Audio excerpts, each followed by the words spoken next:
God, there's a lot. But there's so many. But one that's coming to mind that's like really was a cool moment for me. Yeah. I'm not sure it was the most fun per se, but it was fun. a really cool moment. Was one of the shows I was doing, the Sirens of TI show. The director, Kenny Ortega, he was really good friends with Michael Jackson. And so Michael Jackson brought his children to come and see Sirens of TI. And then after the show, we all got to go and meet him. And he was so kind and sweet and welcoming and shook everyone's hand and looked you in the eye and was like, oh, Jamie, nice to meet you, you know. And I was shaking Michael Jackson's hand, which was just like a dream come true, you know. Wow. And you did mention that you were a big fan since you were a child. Course. Wow. Yeah, I actually had the Michael Jackson like doll. And so I'd make my Barbies date him and like, you know, Nice. he was so cool. And Thriller was like one of my favorite little movies to watch. Yeah. Wow. So that was a cool, fun moment that I've had. And you were a siren. That's pretty cool. That was one of my favorite shows, going to the strip, and I was underage, and that's the only show I could see, and it was so cool. How was that like working for the Sirens of TI, or being a siren?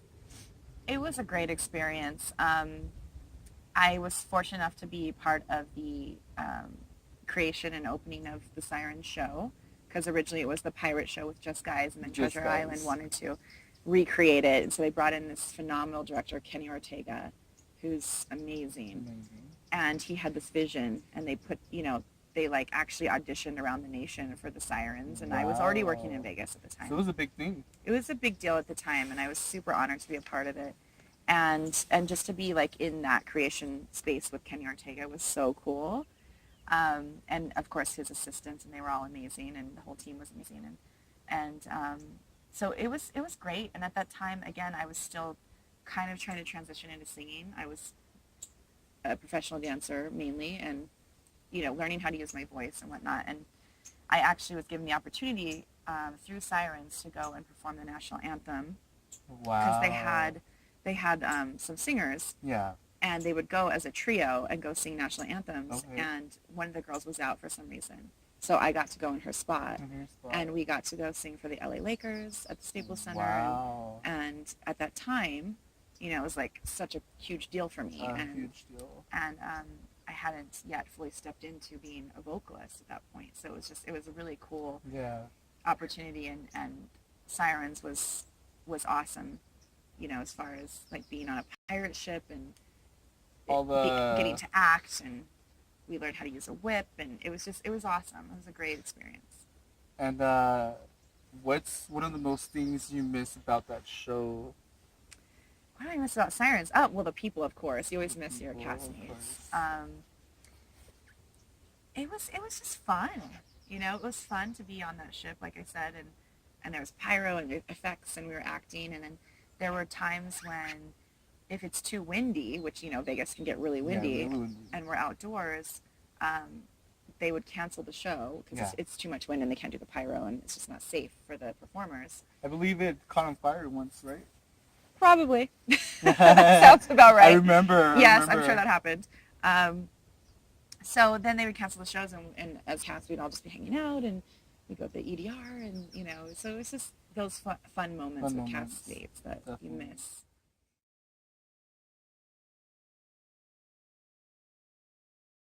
I'm actually really glad you asked me that, because this has been kind of a theme for me in my life, and it's really trickled into why I want to coach and mentor women and empowering them to own their bodies. And okay, so growing up in Utah, it was very conservative, and I was very detached from, you know, owning any part of being a sexy woman or whatever. And so when I moved to Vegas and started dancing in shows, like, obviously we're wearing smaller outfits and we're wearing fishnets, and there's a sex appeal to it, you know, and a presence that you have to kind of own. And I really struggled with that for a few years. Like, it took me a while, being a young woman, just moving here from that religious background, and being able to like really own that and feel confident in it. And so, yes, to answer your question, Sirens absolutely helped me with that. Every job I did helped me with that. But what really solidified that for me was when I did Pussycat Dolls. Pussycat Dolls.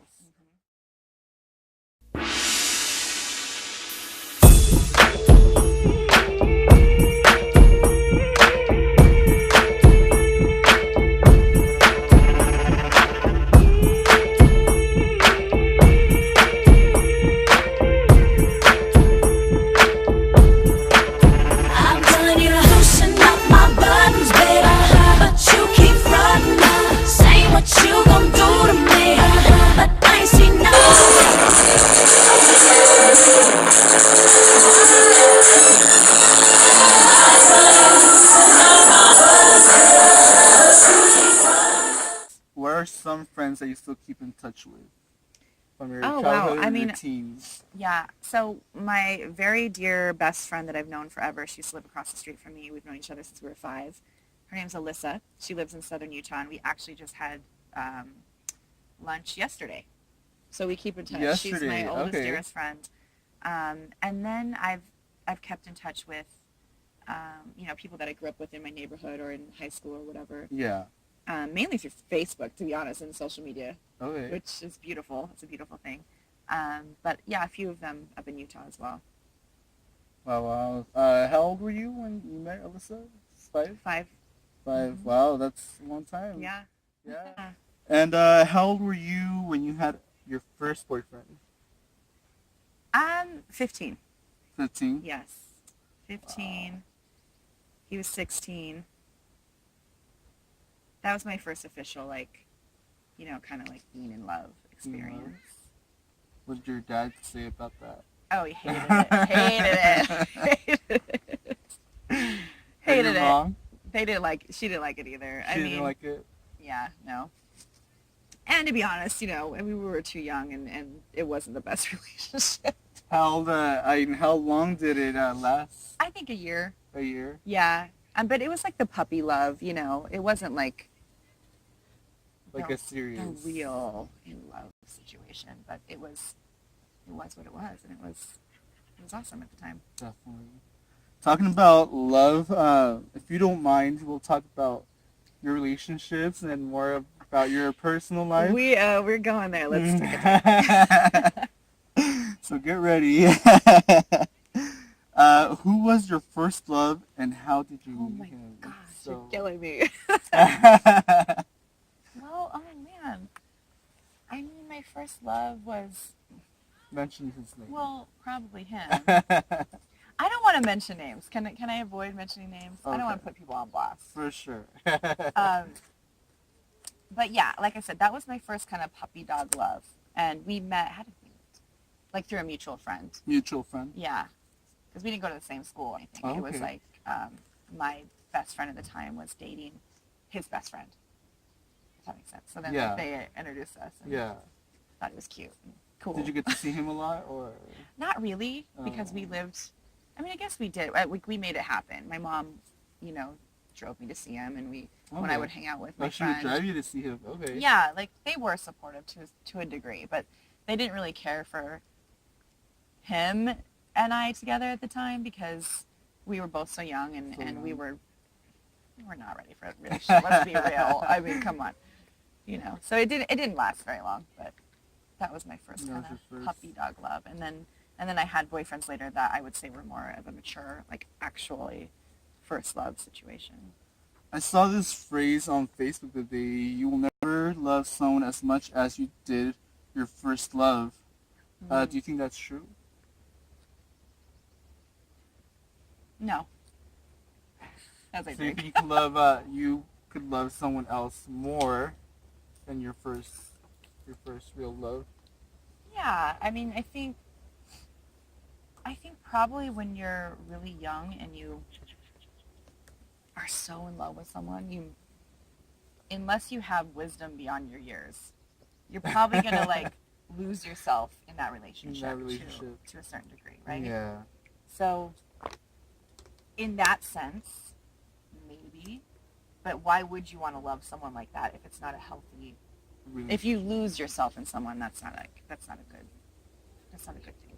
True. You gotta love yourself. Yourself, right? And so that you can love someone, really and truly. What is the biggest risk or sacrifice that you did for someone that you were in love, like your boyfriend? For me, I was, and maybe this is my first love, but maybe this is the real first love we need to talk about.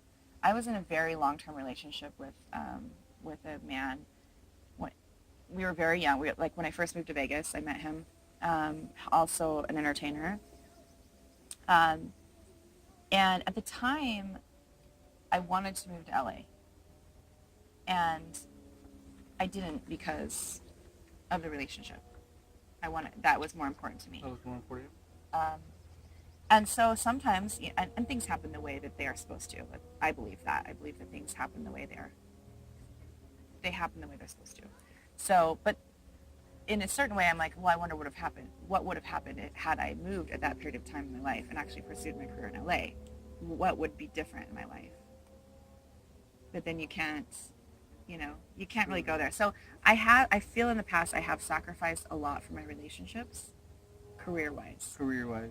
Because I value relationship more than anything a career choice. Yeah.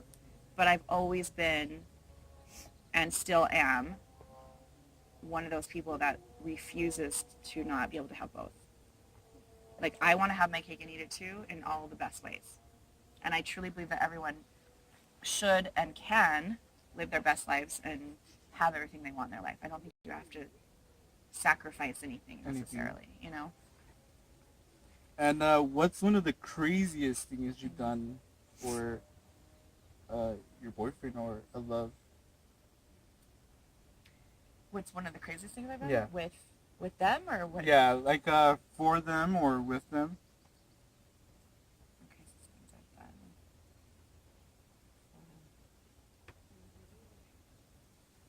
done. I don't know. Putting you to the test. I don't know. You are. This interview is deep, man. Very deep. I told you. My goodness. Here's my soul. I don't know. That's horrible. I don't know what the craziest thing. Sorry, my nose is running. I guess it's just, I mean, anytime you put your heart out there, it feels a little crazy. Yeah. It feels scary and hard, and you take a risk. So I feel like just risking love is a crazy thing, but it's something that you have to do. Definitely. And did you regret dating any of your ex?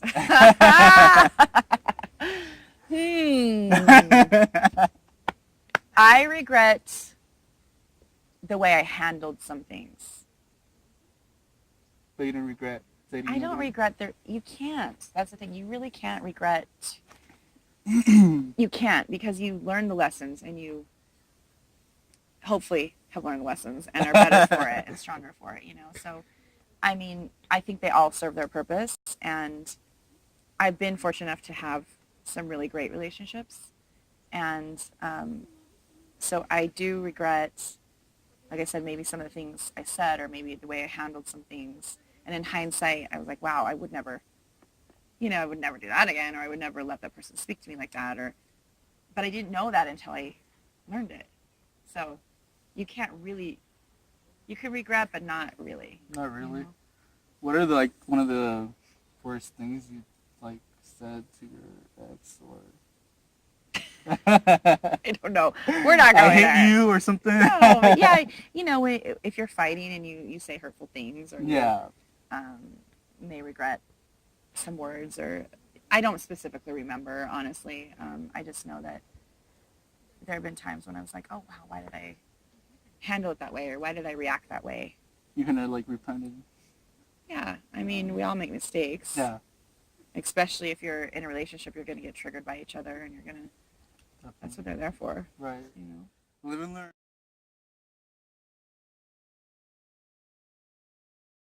And that goes hand in hand with the self-development and the psychology thing. But I have started really stepping into, especially this past year, I've been trying to kind of build and step into a coaching, mentoring business of my own, because I want to be able to do that and have that going on, but also singing as well. I'll always sing. I'll never stop, obviously. But that's a whole other part of me that I want to honor and explore, and I really feel like it's part of my purpose to help women and empower women and help each other heal. And Definitely. if I can help in any way, then I think that I should. Definitely. What made you become a coach or mentor? Mm-hmm. So that journey, it started when I left fantasy and I went on traveling, and I was really searching for my own answers, and I'd always followed and listened to certain teachers and coaches, and always been into that, and I started mentoring under a very high level coach, and just from my own, learning and my own journey and whatever. And I realized through the process that I actually wanted to do this as well, and which makes sense because, like I said at one point, I wanted to be a psychologist to some degree, and Yeah. And so it's all just really still in the new stages and developing in what direction I'm actually going and how this is going to unfold. But it's just, yeah, that's how it came to be. I was on my own, search for my own journey and my own healing, and then I realized that I feel like our pain is part of our purpose. Like what we go through, we're supposed to learn from, and I feel like I'm supposed to, help or share in some way, and that can come out through the coaching, that can come out through music and different outlets. Definitely. And now we're going to get into your, singing part of your career. What are some methods, that you do for, vocal warm-ups? Yeah. So the singing method that I learned is the Seth Riggs singing method. It's speech level singing method. Seth Riggs developed it, and it's a very well-known technique. That's what I've studied the most, and then I have a vocal coach in Vegas. His name's Greg Enriquez. He's amazing, and he is right under Seth Riggs. He's Seth Riggs certified, and absolutely amazing. I learned more from him in one session, my first session that I had with him years ago. I learned more from him in one session than I did a whole semester of private voice in college. Wow. Yeah. Oh, you took that in college? I did. Wow. Because at the time I was like, I want to be a singer and I need to learn how to use my voice, Yeah. So Greg has taught me a lot, and Greg has taught me a lot about singing, but really, if you are interested in learning how to sing, it's really a lot of it is just learning how to do it on your own. You have to practice on your own, and you have to do your scales, and you have to listen and hone it in, and then Definitely. getting on stage and getting the experience, and so it's a process.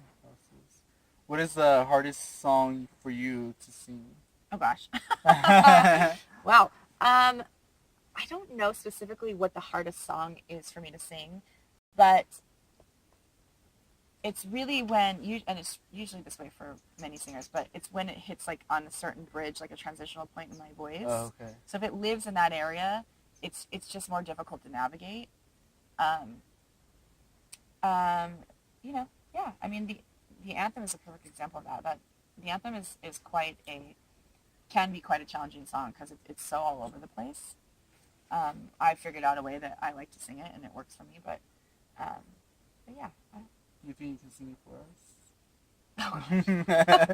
I'll give or do you you a want to link. give that? I mean, I can, but Just a little bit. oh gosh, really? Just Put me on the spot. We want to. Your fans want to hear your beautiful voice. Blows my mouth out. Oh, say, can you see by the dawn's early light what so proudly we hailed at the twilight's last gleaming? That's all you get. Awesome! Oh my god, you just gave me chills. Vocally, what is something that you want to do or learn or be able to do? Oh, I would love to get a whistle tone going on. A whistle tone. The Mariah Carey, like when she hits Yeah. that. I can get it sometimes, but not enough that I'm comfortable taking it on stage. But yeah, whistle tone would be amazing. Amazing. Yeah. And for the last question of that area, what is some of the hardest things about being a singer? Some of the hardest things about being a singer: allergies. Allergies for one. Oh. Well, it's hard because it's your body, so you have to really take care of your body. So it's really hard to sing when you get sick, and sometimes it doesn't matter. You have to go on. The show must go on, right? Yeah, So definitely. it's challenging, and your body's always changing, especially as a female singer. Your hormones. What am I saying? Hormones can affect your voice, and the dryness in the air, and the seasons, and the health of your body, and So it can be tricky sometimes. Yeah, definitely. And can I ask you a favor? Can you Maybe. can you sing also for Oh my people goodness. that don't know you and don't know your song? Sing a little a little part of your "Can't Let You Go" song. Sing a little. Oh my goodness. I haven't sung that in so long. I don't remember it. Oh my Just goodness. You're putting me on the spot. Just of course. Let me think. I can't remember. You're putting me on the spot. I can't remember how it goes. My own song is so ridiculous. You sing it. I feel like I'm losing my mind, but it wouldn't be for the first time. Wheels keep turning, going round and round in my head. Nothing that I do is enough. Everyone around me's in love.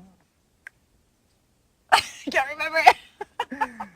This is what's funny about this, you guys. I mean, that's my song. I haven't sang it in a long time, honestly. Like, I recorded that years ago, and I haven't performed it anywhere. When did you record it? What year was that?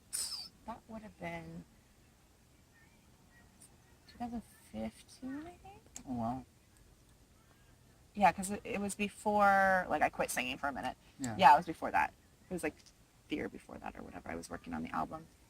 I think around 2015. So it's been a minute. And it's really been that long since I've sang it, actually. That's embarrassing. I need to learn my own song.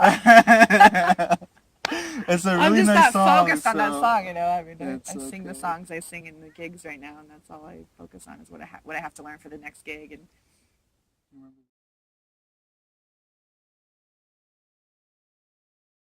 And I'm nervous about this. I'm not gonna lie. Okay, let's do it.